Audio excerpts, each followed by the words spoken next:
বকেয়া 25% দিয়ে দেওয়ার নির্দেশ সুপ্রিম কোর্টের, কি মন্তব্য করবেন এই বিষয়ে? আসলে ডিএটা তো 50% দেওয়ার কথা ছিল।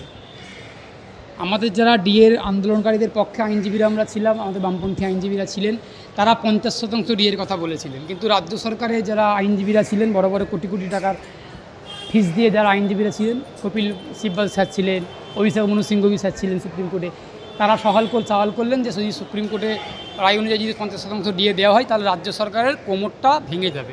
তাহলে এর দ্বারাই পরিষ্কার যে রাজ্য সরকারের অর্থনৈতিক অবস্থাটা কোথায়। রাজ্যের যে একটা অর্থনৈতিক দুরবস্থা পশ্চিমবঙ্গ সরকারের একটা কাজ করছে, এর দ্বারা পরিষ্কার হয়ে যায়। সুতরাং ডিএটা সরকার সুপ্রিম কোর্ট অর্ডার দিয়েছেন 25% দিতে হবে এবং খুব তাড়াতাড়ি দেওয়ার কথা সুপ্রিম কোর্ট বলেছেন। এবার দেখা যাক, এখন এই সরকারটা তো পশ্চিমবঙ্গ সরকারটা তো কোর্টের কোনো অর্ডার কেউ মানে না। আমরা অতীতেও দেখেছি সুপ্রিম কোর্টের, কলকাতা হাইকোর্টের একাধিক রায়কে, একাধিক অর্ডারকে এরা উপেক্ষা ইগনোর করে যায়, কোনো মান্যতা দেয় না। এই সরকারটা একদম বেপরোয়া, একটা লাগাম ছাড়া, একটা লাগামহীন সরকার, একদম নির্লজ্জ একটা সরকার। এই সরকার কোর্টের অর্ডার মানে না, এই সরকার নির্বাচন কমিশনারের নির্দেশ মানে না, এই সরকার সুপ্রিম কোর্টের অর্ডার মানে না, এই সরকার কোনো রকম স্বাধীন প্রতিষ্ঠানের কোনো মন্তব্য, কোনো বক্তব্য, কোনো নির্দেশকে মানে না। এই সরকার সমস্ত কিছুকে কুক্ষিগত করে রাখতে চায় মমতা বন্দ্যোপাধ্যায়ের সরকার। সুতরাং আমাদের কাছে এখন দেখার যে সুপ্রিম কোর্টের যে 25% ডিএর কথা যেটা বলা হচ্ছে, সুপ্রিম কোর্ট অর্ডার দিয়েছেন, সেই রায়টাকে কোনোভাবেই সরকার মান্যতা দেয় কি না, নাকি আগামী দিনে এটাকেও আবার আইনিভাবে ঝুলিয়ে পেঁচিয়ে মানে বিভিন্ন রকমভাবে কোনো অপকৌশল করবেন, এটা এখন দেখার আছে। আমরা আশা করব সরকারের ভুল ভাঙবে এবং সরকার সুপ্রিম কোর্টের রায়টাকে, একটা নির্বাচিত সরকার, একটা স্বাধীন সরকার, একটা সরকার কাজ করছে নির্বাচিত মানুষের দ্বারা নির্বাচিত সরকার, সেই সরকার সাংবিধানিকভাবে চলছে এবং সেই সরকার আশা করি সুপ্রিম কোর্টের রায়টাকে মেনে তারা 25% ডিএ দেওয়ার জন্য অগ্রণী ভূমিকা পালন করবে, এটা আশা করতে পারি আইনজীবী হিসেবে।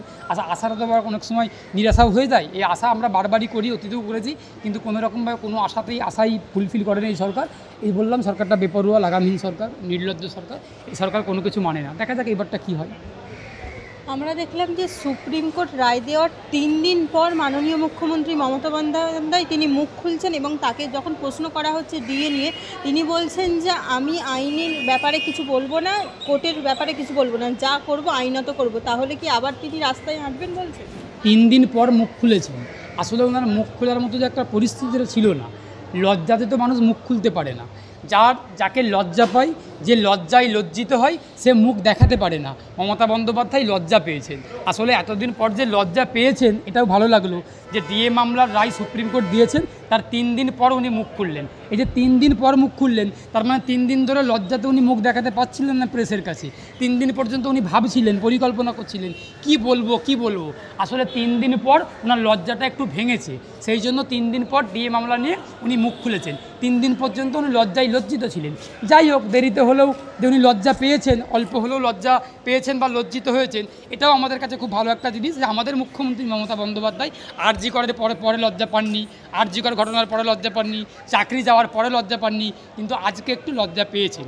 আসলে এই সরকারটা না আঁচালে বিশ্বাস নেই, যেমন বলি না যে না আঁচালে বিশ্বাস নেই, তেমন এই সরকার যতক্ষণ না সুপ্রিম কোর্টের রায়টাকে মানছে, যতক্ষণ না ডিএ ঘোষণা করছে 25%, ততক্ষণ বিশ্বাস নেই। কি করবে? একদম নির্লজ্জ একটা সরকার, তার নেত্রী, তার সরকারের মুখ মমতা বন্দ্যোপাধ্যায় মুখ্যমন্ত্রী, উনি একজন নির্লজ্জ, একদম মানে কী বলবো, একদম 4th ক্লাস একজন মুখ্যমন্ত্রী। আর কিছু বলবো না। মুখ্যমন্ত্রী তো মহিলা, ওনাকে নিয়ে বেশি কিছু বলতেও খুব নীতিগতভাবে মানে বিবেকে বাদে, তবুও কিছু ভালো ভালো শব্দ ব্যবহার করলাম। নির্লজ্জ শব্দটা তো একটা ভাষাগতভাবে ভালো শব্দ, আমাদের বাংলা ভাষার শব্দ। উনি একদম নির্লজ্জ একজন মুখ্যমন্ত্রী, 4th ক্লাস একজন মুখ্যমন্ত্রী, নিম্ন রুচির এবং নিম্ন মেধার মুখ্যমন্ত্রী। দেখা যাক কী হয় আগামী দিনে। চাকরিহারা শিক্ষক থেকে সকলের মনে বারংবার একটাই প্রশ্ন উঠছে যে 25% দিয়ে বলেছে, সেটা কি দেবেন রাজ্য সরকার নাকি আবার? ওটাই তো বললাম তানজিলা, যে না আঁচালে বিশ্বাস নেই। এখন দিবে কি দিবে না, সুপ্রিম কোর্ট রায় দিয়েছে, তার মাঝে দিতেই হবে। কিন্তু এই সরকার কোনো কিছুই মানে না। আমরা অতীতেও দেখেছি এই সরকার কোনো কোর্টের অর্ডার কোনো কিছুই মানে না। প্রত্যেকটা অর্ডারকে এই সরকার ইগনোর করে যায়, উপেক্ষা করে যায়, অ্যাভয়েড করে যায়। সুতরাং এই সরকার কোনো কিছু মানে না, কাউকে মান্যতা দেয় না, কারোর তোয়াক্কা করে না, একদম বেপরোয়াভাবে, লাগামহীনভাবে, নিজের মতো করে স্বেচ্ছাধীনভাবে এই মুখ্যমন্ত্রী চলে যান। মুখ্যমন্ত্রী নিজের মতো করে পুরো রাজ্যটাকে চালাচ্ছেন। কোনো আমলার কথা শোনেন না, কোনো পুলিশের কথা শোনেন না, কোনো মন্ত্রীর কথা শোনেন না, মন্ত্রী পরিষদের কথা শোনেন না, মন্ত্রী ওনাদের ক্যাবিনেট আছে, ক্যাবিনেটের কথা শোনেন না। উনি ওনার মতো করে যা করার করেন, ওনার মতো করে করতে হয় করো, না করতে হয় সরে যাও, এই নীতিতে মমতা বন্দ্যোপাধ্যায় বিশ্বাস করেন, এই নীতিতে মমতা বন্দ্যোপাধ্যায় চলেন। সুতরাং না আচারে বিশ্বাস নেই, দিবে কি দিবে না ওরা এই সরকার জানে। তবে সুপ্রিম কোর্ট যেহেতু বলেছেন দেবে, না দিলে আমরা মামলা করব। যদি তৃণমূল কংগ্রেসের রাজ্যের মুখ্যমন্ত্রী মমতা বন্দ্যোপাধ্যায় ডিএ যদি না দেন সুপ্রিম কোর্টের অর্ডার অনুযায়ী, আমরা যারা বামপন্থীরা আইনজীবীরা, আমাদের যারা সিনিয়ররা মামলা করে ডিএ আদায় করে দিয়েছেন, আমরাই আবার সরকারের বিরুদ্ধে মামলা করবো, আদালত অবমাননার মামলা করব। আমরা তৈরি আছি, না দিয়েও মমতা বন্দ্যোপাধ্যায়ের কোনো রকম রক্ষে নেই। আমরা ওনাকে শান্তি থাকতে দেবো না, আমরা ওনাকে শান্তি থাকতে দেবো না, আইনিভাবে অবশ্যই শান্তি থাকতে আমরা দেবো না। উনি যদি ডিএ না দেন আমরা পাল্টা আবার মামলা করবো, আদালত অবমাননার মামলা করবো। আমরা বামপন্থী আইনজীবীরা তৈরি আছি। অপরদিকে আমরা কাল দেখলাম যে হাইকোর্টে 32,000 চাকরির শুনানি ছিল, কি হলো শুনানিতে, কি বলবো? ওই তো প্রাথমিক পর্ষদের আইনজীবীরা বললেন যে আমাদের কোনো রকম দুর্নীতি কিছু হয়নি। কে বলেছে দুর্নীতি হয়েছে? দুর্নীতি করলে হয়? বলে গেলেন।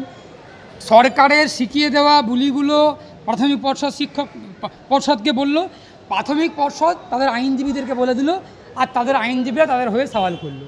আমরা যেমন আইনজীবীরা, আমরা চোরেদের আইনজীবী, ডাকাতের আইনজীবী, ধর্ষকের আইনজীবী, খুনিদের আইনজীবী, আমরা আমাদের মক্কেলদের হয়ে, মক্কেলরা যেটা বলে মক্কেলদের কথাটা, মক্কেলদের বক্তব্যটা আমরা তাদের প্রতিনিধি হিসেবে কোর্টের মাধ্যমে উপস্থাপন করি, সওয়াল করি, বলি। আমরা মক্কেলদেরকে ভালো করার জন্য, বিচার পাইয়ে দেওয়ার জন্য বলি। তেমন প্রাথমিক পর্ষদের আইনজীবীরাও তাদের মক্কেলদের হয়ে কথা বললেন। তার মানে প্রাথমিক পর্ষদের আইনজীবীদের কাছে প্রাথমিক পর্ষদ যাদের মক্কেল, সেই মক্কেলদের শিখিয়ে দেওয়া কথাটা, বলে দেওয়া কথাটাই বললেন যে কোনো রকম দুর্নীতি কিছু হয়নি। দেখা যাক আগামী দিনে কোর্ট বিচার করবে, দুর্নীতি হয়েছে কি হয়নি কোর্ট দেখবে, তদন্ত চলছে, হোক।